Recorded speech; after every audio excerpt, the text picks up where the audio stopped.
ಕಡೆ ಈ ಆತ್ಮಹತ್ಯೆ ಕೇಸ್ಗೆ ಸಂಬಂಧಪಟ್ಟ ಹಾಗೆ ತನಿಖೆಯೂ ಕೂಡ ಚುರುಕಾಗಿ ನಡೀತಾ ಇದೆ. ಉದ್ಯಮಿ ರಾಯ್ ಆತ್ಮಹತ್ಯೆಯ ಮತ್ತೊಂದು ಸ್ಫೋಟಕ ಸುದ್ದಿ ಹೊರಬಿದ್ದಿದೆ. ಸಾಮ್ರಾಜ್ಯ ಪತನವಾಗುತ್ತೆ ಅಂತ ಸಿಜೆ ರಾಯ್ ಅವರು ಹೆದರಿದ್ರ, ವಂಚನೆ ಸಾಬೀತಾದ್ರೆ, ಐಟಿ ವಂಚನೆ ಸಾಬೀತಾದ್ರೆ ಏನಾಗುತ್ತೆ ಅನ್ನುವಂಥದ್ದನ್ನ ಊಹೆ ಮಾಡಿಕೊಂಡೆ ಆತ್ಮಹತ್ಯೆ ಅಂತಹ ದೊಡ್ಡ ನಿರ್ಧಾರಕ್ಕೆ ಬಂದ್ರ ಸಿಜೆ ರಾಯ್. ಕೇರಳ ದಾಳಿಯ ಬಳಿಕ ಬೆಂಗಳೂರಿನ ಆಸ್ತಿ ಲೆಕ್ಕ ಕೇಳಿದ್ರಂತೆ ಐಟಿ ಅಧಿಕಾರಿಗಳು. 12 ವರ್ಷದ ಹಿಂದಿನ ಲೆಕ್ಕ ಕೆದಕಿದ್ರಂತೆ ಐಟಿ ಅಧಿಕಾರಿಗಳು. ಎಲ್ಲವನ್ನೂ ನಿಭಾಯಿಸಲಾಗದೆ ಖಿನ್ನತೆಗೆ ಒಳಗಾಗಿರೋ ಶಂಕೆ ಇದೆ. ಐಟಿ ಅಧಿಕಾರಿಗಳ ತನಿಖೆಗೆ ಹೆದರಿ ಇಂತಹ ದೊಡ್ಡ ನಿರ್ಧಾರವನ್ನೇನಾದರೂ ತೆಗೆದುಕೊಂಡ್ರ? ಒಂದೊಂದೇ ಸ್ಫೋಟಕ ಮಾಹಿತಿಗಳು ಇದರಿಂದ ಹೊರಬೀಳ್ತಾ ಇದೆ. ಸಾಮ್ರಾಜ್ಯ ಪತನ ಆಗಬಿಡುತ್ತೆ ಅನ್ನುವಂತಹ ಭಯ ಅವರನ್ನೇನಾದರೂ ಕಾಡಿತ್ತ? ಐಟಿ ವಂಚನೆ ಸಾಬೀತಾದರೆ ಮುಂದೇನಾಗುತ್ತೆ ಅನ್ನುವಂತಹ ಆತಂಕ ಅವರಲ್ಲಿತ್ತ? ಹಾಗಾಗಿನೇ ಆತ್ಮಹತ್ಯೆ ಮಾಡ್ಕೊಂಡ್ರ? ಕೇರಳ ದಾಳಿಯ ಬಳಿಕ ಬೆಂಗಳೂರಿನ ಆಸ್ತಿ ಲೆಕ್ಕವನ್ನ ಐಟಿ ಅಧಿಕಾರಿಗಳು ಕೇಳಿದ್ರಂತೆ. 12 ವರ್ಷದ ಹಿಂದಿನ ಲೆಕ್ಕವನ್ನ ಕೆದಕಿದ್ರಂತೆ ಐಟಿ ಅಧಿಕಾರಿಗಳು. ಎಲ್ಲವನ್ನೂ ನಿಭಾಯಿಸಲಾಗದೆ ಖಿನ್ನತೆಗೆ ಒಳಗಾಗಿರೋ ಶಂಕೆ ಇದೆ. ಯಾಕಂತಂದ್ರೆ ಮೊನ್ನೆ ಏನು ಐಟಿ ದಾಳಿ ಆಯಿತು 28ನೇ ತಾರೀಕು, ಅದು 2ನೇ ಬಾರಿ ನಡೆದಂತಹ ಐಟಿ ರೇಡ್.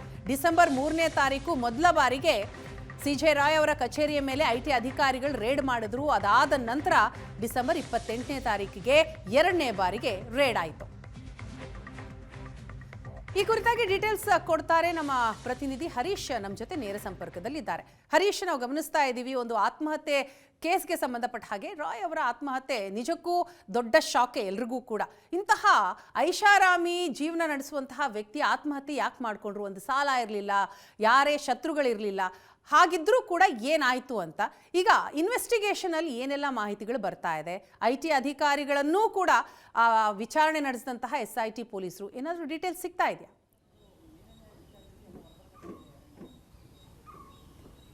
ವೀಣಾ, ಈಗಾಗಲೇ ಏನು ಐಟಿ ಅಧಿಕಾರಿಗಳನ್ನ ಸೇರಿಸಿ ಜೊತೆಗೆ ಅವರ ಕುಟುಂಬಸ್ಥರು ಜೊತೆಗೆ ಅವರ ಆತ್ಮೀಯ ವಲಯದಲ್ಲಿದ್ದಂಥ ಅತ್ಯಾಪ್ತರು ಏನಿದ್ರು ಅವರನ್ನು ಕೂಡ ವಿಚಾರಣೆ ಮಾಡಿರುವಂಥದ್ದು. ಇದರ ಜೊತೆಗೆ ರಾಯ್ ಜೊತೆ ಯಾರೆಲ್ಲ ಬಿಸ್ನೆಸ್ಸನ್ನು ಮಾಡಿದ್ರು, ಅಂದರೆ ಈ ರಿಯಲ್ ಎಸ್ಟೇಟ್ಗೆ ಸಂಬಂಧಪಟ್ಟಂತೆ ಯಾರೆಲ್ಲ ಬೆಂಗಳೂರಿನ ಹೊರವಲಯದಲ್ಲಿ ಜೊತೆಗೆ ಕೇರಳದಲ್ಲಿ ಯಾರೆಲ್ಲ ಬಿಸ್ನೆಸ್ಗಳನ್ನು ಮಾಡಿದ್ರು ಅವರನ್ನು ಕೂಡ ಕರೆಸಿ ಒಂದು ಸುತ್ತಿನ ವಿಚಾರಣೆಯನ್ನು ಮಾಡಿದ್ದಾರೆ ಅನ್ನುವಂಥದ್ದು ಸದ್ಯಕ್ಕೆ ಸಿಗ್ತಾ ಇರುವಂಥ ಮಾಹಿತಿ. ಇಲ್ಲಿ ತನಕ ಏನೊಂದು ಬೇರೆ ಒಂದು ಆ್ಯಂಗಲ್ನಲ್ಲಿ ಒಂದು ಪ್ರಕರಣ ಪೋರ್ಟ್ರೇಟ್ ಆಗ್ತಾ ಇತ್ತು. ಅಂದರೆ ಸಿಜೆ ರಾಯ್ ಅವರು ಕೇವಲ ಏನು ಐಟಿ ಅಧಿಕಾರಿಗಳ ಕಿರುಕುಳಕ್ಕೆ ಬೇಸತ್ತು ಅವರು ಆತ್ಮಹತ್ಯೆ ಮಾಡಿಕೊಂಡಿದ್ದಾರೆ ಅನ್ನುವಂಥದ್ದು ಇಲ್ಲಿ ತನಕ ದೊಡ್ಡ ಮಟ್ಟದಲ್ಲಿ ಕೇಳಿ ಬರ್ತಾ ಇರುವಂಥ ಆರೋಪ. ಆದರೆ ಒಂದು ನಿಟ್ಟಿನಲ್ಲಿ ಸಿಜೆ ರಾಯ್ ಅವರು ಆತ್ಮಹತ್ಯೆ ಮಾಡ್ಕೊಳ್ಳೋದಕ್ಕೆ ಅವರ ಸಾಮ್ರಾಜ್ಯ ಪತನ ಆಗುತ್ತೆ, ಅವರ ಬಂಧನ ಆಗುತ್ತೆ, ಈ ರೀತಿಯಾದಂಥ ಒಂದಷ್ಟು ಮಾಹಿತಿಗಳಿಂದಾಗಿ ಅವರು ಒಂದು ಖಿನ್ನತೆಗೆ ಒಳಗಾಗಿ ಆತ್ಮಹತ್ಯೆ ಮಾಡಿಕೊಂಡ್ರ ಅನ್ನುವಂಥ ಒಂದಷ್ಟು ಅನುಮಾನಗಳನ್ನು ಸದ್ಯಕ್ಕೆ ಪೊಲೀಸರು ವ್ಯಕ್ತಪಡಿಸ್ತಾ ಇರುವಂಥದ್ದು. ಯಾಕಂದರೆ ಅವರು ಪಡಿತಾ ಇರುವಂಥ ಹೇಳಿಕೆಗಳು, ಅವರ ಕುಟುಂಬಸ್ಥರಿಂದ ಪಡಿತಾ ಇರುವಂಥ ಹೇಳಿಕೆಗಳು, ಅವರ ಆಪ್ತ ವಲಯದಿಂದ ಕೇಳಿ ಬರ್ತಾ ಇರುವಂಥ ಹೇಳಿಕೆಗಳು, ಜೊತೆಗೆ ಅವರ ಸಿಬ್ಬಂದಿ ಏನಿದ್ರು ಕಚೇರಿಯಲ್ಲಿದ್ದಂಥ ಅವರ ಸಿಬ್ಬಂದಿಗಳು ಜೊತೆಗೆ ಅವರ ಏನು ಅತ್ಯಾಪ್ತರು ಹೇಳ್ತಾ ಇರುವಂಥ ಮಾಹಿತಿ ಪ್ರಕಾರ ಅವರು ಖಿನ್ನತೆಗೆ ಒಳಗಾಗಿದ್ರು. ಅವರ ಸಾಮ್ರಾಜ್ಯ ಎಲ್ಲಿ ಪತನ ಆಗುತ್ತೆ? ಯಾಕಂದರೆ ಸಿಜೆ ರಾಯ್ ಕಟ್ಟಿದಂಥ ಸಾಮ್ರಾಜ್ಯ ಅತಿ ಚಿಕ್ಕದಲ್ಲ, ದೊಡ್ಡ ಮಟ್ಟದ ಸಾಮ್ರಾಜ್ಯ ಅದು. ಅವರು ಕೇರಳದಲ್ಲಿ ಬಂದು ನಂತರ ಬೆಂಗಳೂರಿಗೆ ಬಂದು ನಂತರ ದುಬೈನಲ್ಲಿ, ಅಂದರೆ ಅವರ ಸಾಮ್ರಾಜ್ಯ ವಿಸ್ತರಣೆ ದುಬೈವರೆಗೂ ವಿಸ್ತರಣೆ ಆಗಿತ್ತು. ಬೆಂಗಳೂರಿನ ಎಲ್ಲ ಸ್ಯಾಂಡಲ್ವುಡ್ ನಟರ ಜೊತೆ ಅವರ ಸಂಪರ್ಕ ಹೊಂದಿದ್ರು. ಅವರಿಗೆ ಜೊತೆಗೆ ರಿಯಾಲಿಟಿ ಶೋಗಳಲ್ಲಿ ವಿನ್ನರ್ ಆದವರಿಗೆ ಹಣವನ್ನು ಕೊಡ್ತಾ ಇದ್ರು. ಈ ರೀತಿಯಾಗಿ ಅವರ ಸಾಮ್ರಾಜ್ಯ ದೊಡ್ಡದಾಗಿ ಬೆಳೆದಿತ್ತು. ಹೀಗಾಗಿ ಅವರಿಗೆ, ಅಂದರೆ ಅವರು ಐಟಿ ಟ್ಯಾಕ್ಸ್ ಏನು ಕಟ್ಟಿರಲಿಲ್ಲ, ವಂಚನೆ ಏನು ಮಾಡಿದ್ರು ಅದರ ಸಂಬಂಧ ಏನು ಐಟಿ ಅಧಿಕಾರಿಗಳು ದಾಳಿಯನ್ನು ಮಾಡಿದ್ರು. ಅದಾದ ಬಳಿಕ ಒಂದಷ್ಟು ವಿಚಾರಗಳು ಹೊರಬರ್ತಾ ಇರುವಂಥದ್ದು. ಅಂದರೆ ಅವರು ಅವರ ಆಸ್ತಿ ಮೌಲ್ಯಕ್ಕಿಂತ ಹೆಚ್ಚಾಗಿ ಟ್ಯಾಕ್ಸ್ ಕಟ್ಟಬೇಕಾದಂಥ ಒಂದು ಪರಿಸ್ಥಿತಿ ಏನಾದರೂ ನಿರ್ಮಾಣ ಆಗಿತ್ತಾ? ಒಂದು ವೇಳೆ ಏನಾದರೂ ಅವರು ಐಟಿ ಎಲ್ಲವನ್ನು ಕೂಡ ಅವರ ಐಟಿ ಲೆಕ್ಕ ಚುಪ್ತಾ ಮಾಡಬೇಕಾದ್ರೆ ಬಹುತೇಕವಾಗಿ 1000 ಕೋಟಿಯಷ್ಟು ಇವರು ತೆರಿಗೆಯನ್ನು ಕಟ್ಟಬೇಕಾಗಿತ್ತು ಅನ್ನುವಂಥದ್ದು ಇವರ ಆಪ್ತ ವಲಯಗಳಿಂದ ಕೇಳಿ ಬರ್ತಾ ಇರುವಂಥ ಮಾತು. ಹೀಗಾಗಿ ಅವ್ರೇನಾದರೂ ಅಷ್ಟು ಲೆಕ್ಕವನ್ನು ಚುಪ್ತಾ ಮಾಡಬೇಕಾಗಿದ್ರೆ ಇಡೀ ಅವರ ಆಸ್ತಿಯನ್ನು ಕಳ್ಕೊಳ್ಬೇಕಾಗಿತ್ತು ಅನ್ನುವಂಥ ಮಾತುಗಳು. ಹೀಗಾಗಿ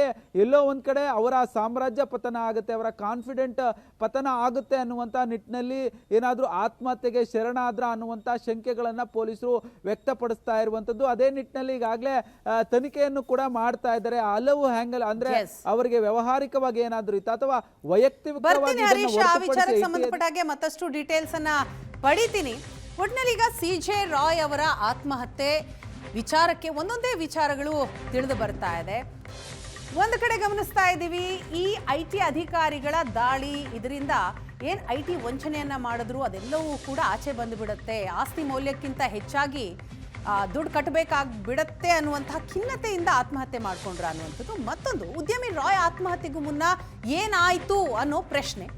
CJ ರಾಯ್ ಚೇಂಬರ್ಗೆ ಸೌಂಡ್ ಪ್ರೂಫ್ ಇತ್ತಂತೆ, ಶಬ್ದ ಹೊರಗೆ ಹೋಗದಂತೆ ಇಂಟೀರಿಯರ್ ಅನ್ನ ಮಾಡಿಸ್ಕೊಂಡಿದ್ರು CJ ರಾಯ್.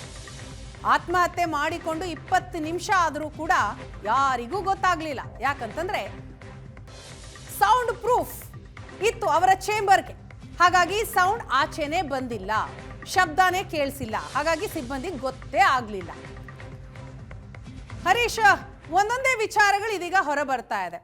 CJ ರಾಯ್ ಅವರು ಗುಂಡು ಹಾರಿಸ್ಕೊಂಡ್ರು ಕೂಡ ಯಾರಿಗೂ ಯಾಕೆ ಗೊತ್ತಾಗಿಲ್ಲ ಅನ್ನುವಂತಹ ಪ್ರಶ್ನೆ ಇತ್ತು. ಅದಕ್ಕೆ ಅವ್ರ ಚೇಂಬರ್ಗೆ ಸೌಂಡ್ ಪ್ರೂಫ್ ಹಾಕಿಸ್ಕೊಂಡಿದ್ರು ಅನ್ನೋದು ಈಗ ಗೊತ್ತಾಗ್ತಾ ಇರೋ ವಿಚಾರ. ವೀಣಾ, ಖಂಡಿತವಾಗಿ ಒಂದು ಏನು CJ ರಾಯ್ ಆತ್ಮಹತ್ಯೆ ಒಂದು ದೊಡ್ಡ ವಿಚಾರ. ಅಂದರೆ ಗನ್ ಫೈರ್ ಮಾಡಿಕೊಂಡು ಸತ್ತಿದ್ದಾರೆ ಅಂದರೆ ಸಾಧಾರಣವಾಗಿ ಸೌಂಡ್ ಬಂದಿರುತ್ತೆ, ಹೀಗಾಗಿ ಎಲ್ರಿಗೂ ವಿಚಾರ ಗೊತ್ತಾಗಿರುತ್ತೆ ಅನ್ನುವಂಥದ್ದು ಪ್ರಾರಂಭದ ಒಂದು ಅಂದರೆ ಅವರ ಆತ್ಮಹತ್ಯೆ ಪ್ರಕರಣ ಬಯಲಿಗೆ ಬಂದ ನಂತರ ಪ್ರಾರಂಭ ಹಂತದಲ್ಲಿ ಈ ರೀತಿಯಾದಂಥ ಒಂದಷ್ಟು ವಿಚಾರಗಳು ಪೊಲೀಸರಿಂದ ಗೊತ್ತಾಗಿತ್ತು. ಆದರೆ ಅದಾದ ಬಳಿಕ ಒಂದೊಂದೇ ವಿಚಾರಗಳು ಇದೀಗ ಗೊತ್ತಾಗ್ತಾ ಇರುವಂಥದ್ದು. ಈಗಾಗಲೇ ಏನು ಗೃಹ ಮಂತ್ರಿಗಳು ಕೂಡ ಒಂದು ಹೇಳಿಕೆಯನ್ನು ಕೊಟ್ಟಿದ್ರು, ಅವರು ಆತ್ಮಹತ್ಯೆ ಮಾಡಿಕೊಂಡ 20 ನಿಮಿಷದ ಬಳಿಕ ಅಲ್ಲಿರುವಂಥ ಸಿಬ್ಬಂದಿಗೆ ವಿಚಾರ ಗೊತ್ತಾಗಿರುವಂಥದ್ದು ಅನ್ನುವಂಥದ್ದು. ಅದಾದ ಬಳಿಕ ಪೊಲೀಸರಿಗೆ ವಿಚಾರ ಗೊತ್ತಾಗಿದೆ. ಆದರೆ ಪೊಲೀಸರು ಯಾಕೆ 20 ನಿಮಿಷದವರೆಗೂ ಇವ್ರಿಗೆ ಗೊತ್ತಾಗಿಲ್ಲ ಅಂದರೆ ಅಲ್ಲಿರುವಂಥ ಸಿಬ್ಬಂದಿಗಳಿಗೆ ಆಗಿರ್ಬೋದು, IT ಅಧಿಕಾರಿಗಳಿಗೆ ಆಗಿರ್ಬೋದು, ಯಾರಿಗೂ ಕೂಡ ಮಾಹಿತಿ ಯಾಕೆ ಗೊತ್ತಾಗಿಲ್ಲ ಅನ್ನುವಂಥದ್ದು ಸದ್ಯಕ್ಕಿರುವಂಥ ಪ್ರಶ್ನೆ. ಹೀಗಾಗಿ ಅದನ್ನು ಪರಿಶೀಲನೆ ಮಾಡಿದಂತಹ ಸಂದರ್ಭದಲ್ಲಿ ಅವರ ಕೋಣೆಯಲ್ಲಿ ಹೋಗಿ ಏನೋ ಅಂದರೆ ಅವರ ಚೇಂಬರ್ ರೀತಿಯಲ್ಲಿ ಏನು ಕಾನ್ಫಿಡೆಂಟ್ ಕಚೇರಿಯಲ್ಲಿ ಮಾಡಿಸ್ಕೊಂಡಿದ್ರು, ಅಲ್ಲಿ ಹೋಗಿ ಕುಳಿತು ಒಂದು ಆತ್ಮಹತ್ಯೆಗೆ ಶರಣಾಗಿರುವಂಥದ್ದು. ತಮ್ಮ 0.25 mm ಬೋರ್ನ ಒಂದು ಗನ್ ಏನಿತ್ತು ಅದರ ಮುಖಾಂತರ ಅವರು ಆತ್ಮಹತ್ಯೆ ಮಾಡಿಕೊಂಡಿದ್ರು. ಆದರೆ ದೊಡ್ಡ ಮಟ್ಟದಲ್ಲಿ ಶಬ್ದ ಏನು ಬಂದಿರೋದಿಲ್ಲ, ಯಾಕಂದ್ರೆ ಆ ಒಂದು ಅವರ ಚೇಂಬರ್ಗೆ ಸೌಂಡ್ ಪ್ರೂಫಿಂಗ್ ಅನ್ನ ಮಾಡಿಸಿರ್ತಾರೆ. ಇದೇ ಕಾರಣಕ್ಕಾಗಿ ಯಾವುದೇ ರೀತಿಯಾಗಿ ಸೌಂಡ್ ಬಂದಿರೋದಿಲ್ಲ. ಹೀಗಾಗಿ 20 ನಿಮಿಷದ ಬಳಿಕ ಬಾಗಿಲು ಹೊಡೆದು ನೋಡಿದ ಬಳಿಕ ಅವರಿಗೆ ವಿಚಾರ ಗೊತ್ತಾಗಿರುವಂತದ್ದು. Veena, thank you Harish.